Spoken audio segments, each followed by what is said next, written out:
Elle va dans la nuit sombre, au centre, et ceinte de lumière, vers un lieu que j'ignore, comme venant d'un monde intemporel, accompagné de la métallique sonorité de l'harmonium.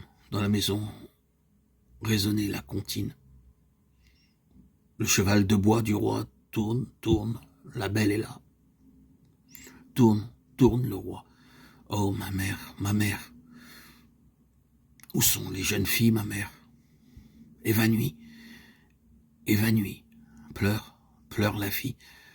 Vendu ton secret, vendu, oh ma mère, le roi de bois, de bois. Nous allions dans la maison froide, comme une crypte. Les choses familières surgissaient autour de nous, comme des souvenirs. La comptine retentissait, aiguë, prolongée, à la manière d'un chant liturgique. La dernière strophe se terminait d'une façon soudaine, tout aussitôt suivie d'une plainte infiniment triste.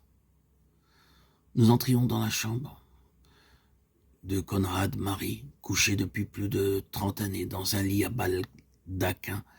Il attendait que sa vie se termine aussi inexplicablement qu'elle avait commencé. Il était beau, d'une beauté douloureuse qui nous effrayait. Nous avions le droit, après 3 Ave Maria, de monter sur le lit.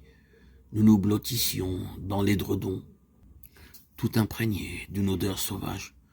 Nous regardions les longues mains blanches qui se posaient sur le clavier. Chant et musique éclataient simultanément, sans pause, pareil à un long appel à la mort, dominant les fracas du monde. Où sont les enfants perdus? Dans la brume, dans la brume. Où sont les brumes? Là-bas, là-bas. Oh mère, où sont les rois? Notes et mots abattaient un à un les habitants de la maison, rangés flanc contre flanc sur le tapis du grand salon, habillés de velours, de taffetas, de dentelle, visages peinturlurés, yeux clos par des loups de satin, ils irradiaient du froid. Portes et fenêtres se muraient. Tout ce qui dans le monde est invisible aux vivants prenait possession de l'orchestrale demeure.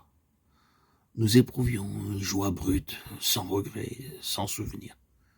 La comptine circulait en nous, comme notre propre sang. Tout se modifiait. La pièce s'effaçait. Conrad était comme vu dans une image. Nous étions hors du temps. La chambre était au fond de nous, circulaire, magnifique, resplendissante, comme frappée par les rayons du soleil. Nous n'avions qu'un désir, rompre la paroi qui nous séparait d'elle. Toute notre énergie affluait à nos mains.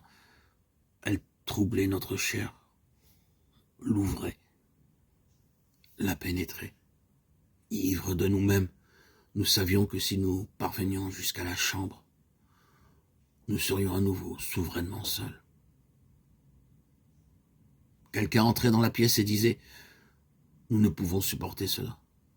C'était comme si une porte avait claqué derrière nous et que le passé était désormais impossible à ressusciter.